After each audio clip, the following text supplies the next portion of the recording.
Welcome to the channel. New subscribers, I thank you. And returning subscribers, you are all amazing. I really appreciate it. This week's video will be focusing on something that has bothered Pokemon trainers for decades. The Pokédex entries, and how they seem to be too weird to be scientific sometimes. Or they present information that is impossibly absurd. Or why the heights and weights of every Pokemon of the same species is exactly the same. Why is that? Are the professors deceiving us as the clickbaity thumbnail of this video suggests? Well, let's dive in and find out.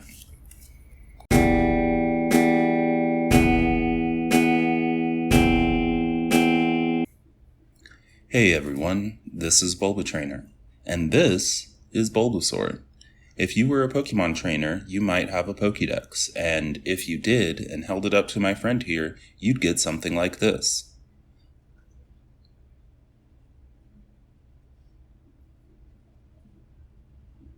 It's odd, fushigi da ne, but it makes sense.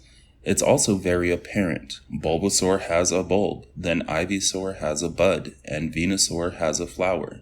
To our eyes, they're not normal, but they're logical. If Bulbasaur were real, their Pokédex entries would make sense. This is Cubone. It's a fan favorite. It's cute, and if you came across one in the wild, your Pokédex might give you something like this.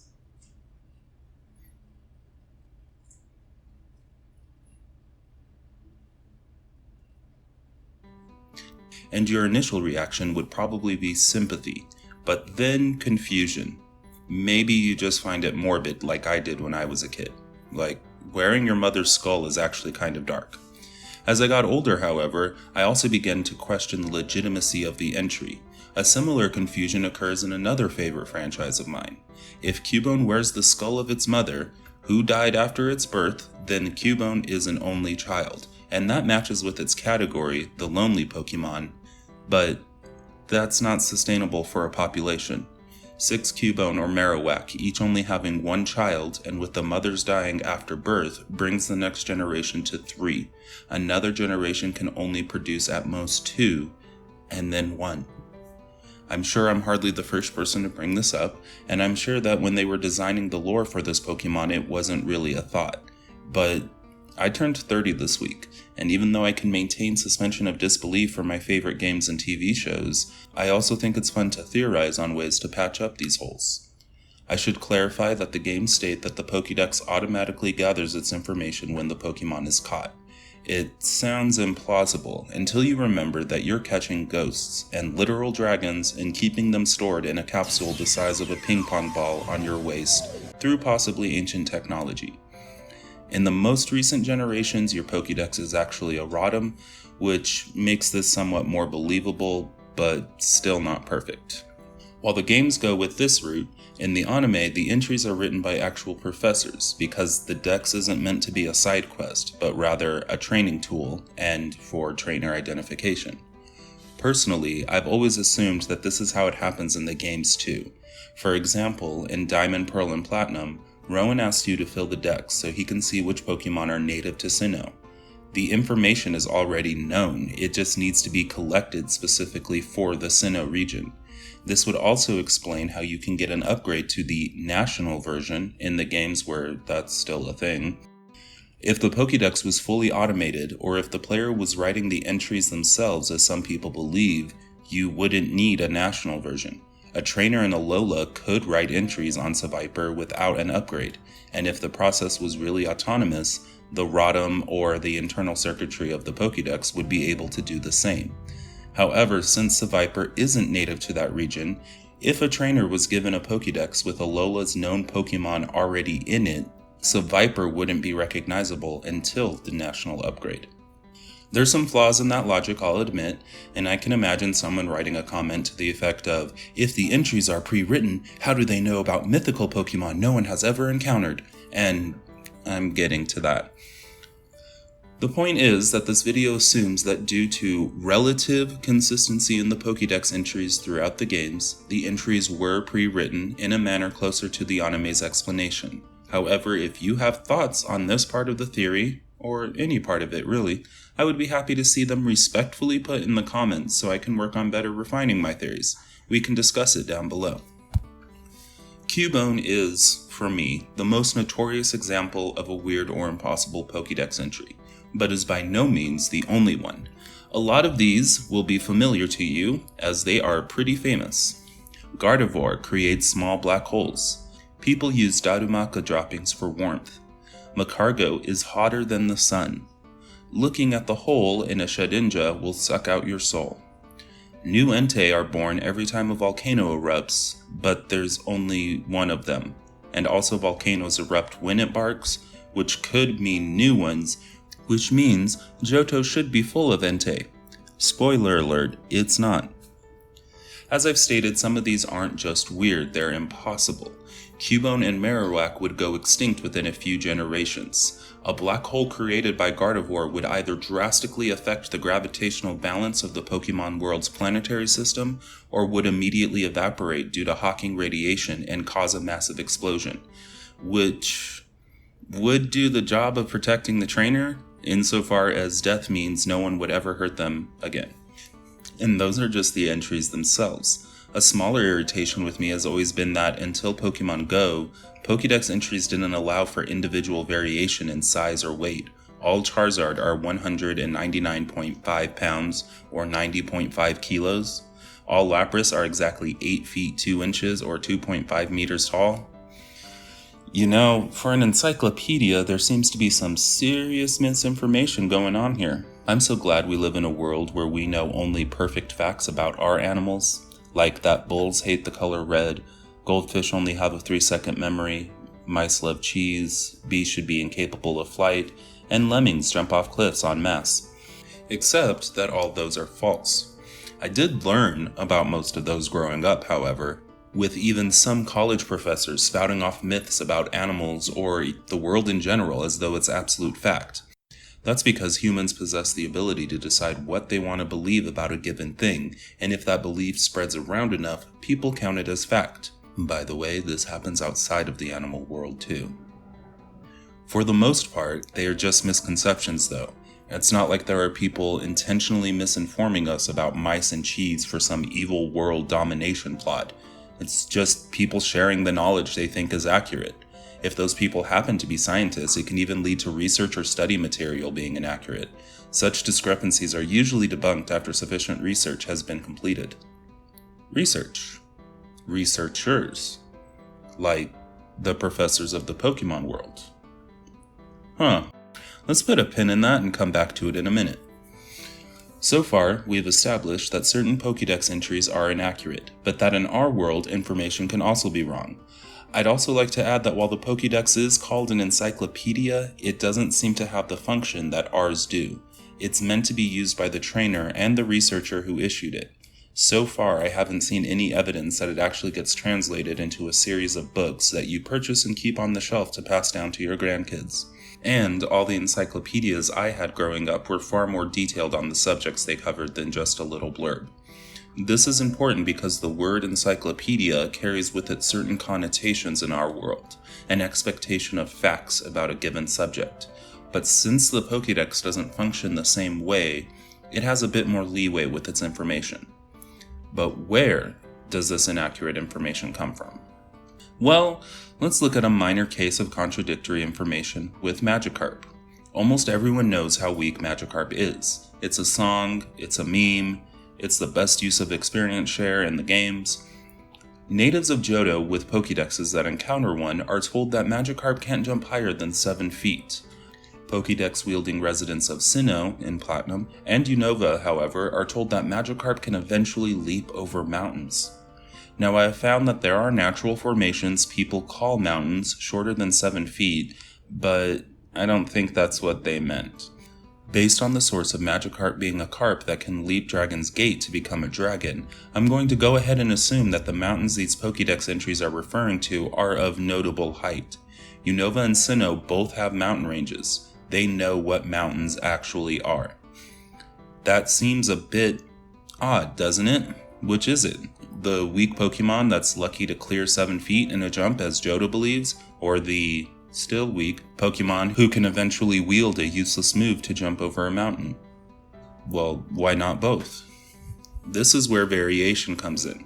The Pokemon series has done a fairly good job of homogenizing their Pokemon, for the most part. Yes, sexual dimorphism and shininess exist, but a Meowth is a Meowth is a Meowth. Except when that Meowth is from Alola or Galar or Team Rocket. Then it's different. It's drastically different enough that we can plainly see its variation. What if differences in Pokemon ran a little more subtly than that, though? What if Magikarp and Sinnoh or Unova are different from Magikarp and Johto? Maybe the ones in Sinnoh were attracted to the energy of Arceus and learned to leap towards mountains. And Unova, whatever, they could have done it because insert reason here. The point I'm trying to get to is that there could be variation within the species of Magikarp that easily explains this minor discrepancy. It would also account for any other discrepancies, current or future, that appear in the dex. It also forms the basis of the bigger topic of this video. If there are individual variations in Pokemon in different regions, and those variations can have their own Pokédex entries, it would suggest that they are indeed written by humans, but more importantly, are written by humans native to that region. I would imagine that the region that first discovered the Pokemon takes the lead on its entry, as other researchers assume that the Pokemon might be better understood there, which is why so many of the entries are similar or even exactly the same. It would be a time saver. If you lived in Kalos and were trying to research your own native Pokemon and that magnificent bird that can suck the life out of an entire planet, you don't have time to write your own entry on Darumaka. Your colleague in Unova already did that for you, and it's gross anyways, so wait. Speaking of Yveltal, how did the researchers make an entry for it? It's mythical. It's still thankfully asleep. Doesn't this prove that the Pokédex writes itself, or the trainer does? No, this only further proves that it's locals writing the entries, he said, brimming with confidence even though it's just a theory. The legendaries are, well, legendary and mythical. They're almost always important to the history of the region, or at the very least its lore. Walk around the cities and towns of the Pokemon world, the people from a particular area will sometimes tell you stories about their region's legendary Pokemon. Or in some places it's in the library because reading is important. But either way, the Pokemon is known in that region already. It's spoken about. There are stories about it, rumors and myths and statues. Naturally, the researchers and professors of that region would have already heard and been well aware of these stories, and would have included them in the Pokédex on the off chance that the Pokemon actually exists. But why stop there? Why wouldn't each region have its own stories and legends about regular Pokemon too? And so we have reached the crux of this theory, the ooey gooey center. The Pokédex doesn't lie or spread misinformation or impossible facts about Pokemon on purpose. The professor of the region wrote what they knew about the Pokemon, not having more information to go on. Gardevoir uses its psychic energy to create a very strong gravitational field. Over time, that got distorted until it said that it knows how to make black holes. Macargo is ridiculously hot, just like actual lava. A society that has realized the sun gives warmth but can't really figure out how much might say it's hotter than the sun, and that got tossed in. And Cubone likes to wear skulls. One day, in his early 30s or so, Professor Oak went to study a Cubone that had recently been born on the edges of Pallet Town. Unfortunately, by the time he arrived, the mother had already passed on, and the Cubone had taken her skull and put it on. Do not ask how, 'cause ick. Having 149 other Pokemon to research, he never got the time to go and find out more and confirm his study, and not having a Francis Bacon in his reality, he didn't have the scientific method to fall back on. In fact, the scientific method was at least in part invented to prevent exactly this problem. Oak takes the information he gathered from watching the behavior of one Cubone and put it in his new invention, the Pokédex, and the rest is history. Since he's renowned, and since Cubone do frequently appear sad and mournful, solitary loners and whatnot, and are always wearing skulls, no professor has felt the need to take the time and try to find out more. They see a Cubone, it has a skull, they assume it came from the mother. All of the professors freely admit that they need you, a 10-year-old child, to go out and collect more data on Pokemon to help them with their research. They want to correct errors like this. They want to learn more and refine their theories. There's just too many Pokemon to ever get it done. The anime version of the Pokédex works for this too, as in Generation 1 it stated that Professor Westwood V wrote the entries for the Generation 1 Pokédex. When his episode comes up, he's still trying to figure out how Slowpoke fishes. He's one dude in a laboratory with a few assistants.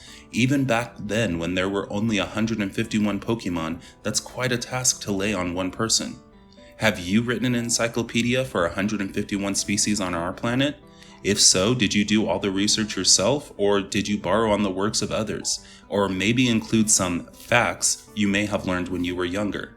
And if you did research 151 species and get fully accurate information, what are you, 500?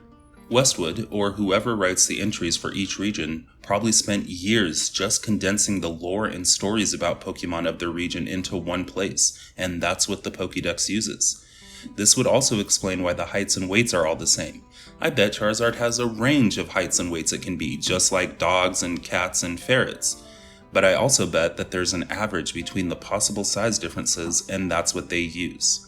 Again, precedence is given to the region that first discovered the Pokemon, so in an attempt at universality, that's the average they go with. So there might even be bigger Charizard in the regions outside of Kanto, but Oak was the one who researched it and wrote the first entry, so that's what they use. I'll also add that it doesn't have to be averages, it could just be the height and weight of the first one they discovered, or even just an estimation, as I doubt we're taking Whale Lords and putting them up on scales. That's why the secondary quest of the games is filling up the Pokédex and doing more research, so that wrong entries in the Pokédex can be corrected. Why use a 10-year-old? Well, they're already allowed to wander their country in search of Pokemon, getting in battles fighting world domination obsessed villains. Does letting them do research really seem like it's that much worse? And just like Westwood V in the anime, most of the professors and researchers in the games are in desperate need of some more assistance.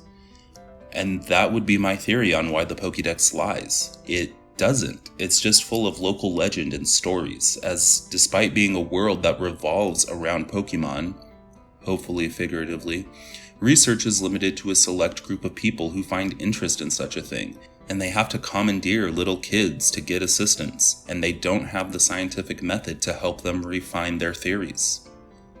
But wait, if there's trainers who raise Cubone, why don't they correct the professors? You barge into your local university or research lab and tell a professor that their research is wrong? Let me know how that goes. As for entries that mention real-world places or animals, I'm going to admit I don't know, but that's a larger mystery in and of itself. Real-world references aren't limited to Pokédex entries. So, I loved making this video, and would also love if you told me your thoughts down below. The Pokédex, just a collection of local legends as research is being done, or a game mechanic that I decided to look too deep into? Or do you have your own theory? I look forward on hearing what you have to say. If you haven't, I would really appreciate your consideration for a subscription, as it helps me grow the channel and lets me continue making videos like this one. If you'd like, you can also follow me on Twitter, where I post about upcoming videos and ideas that bounce around in my head. I will see you all next time, and stay safe.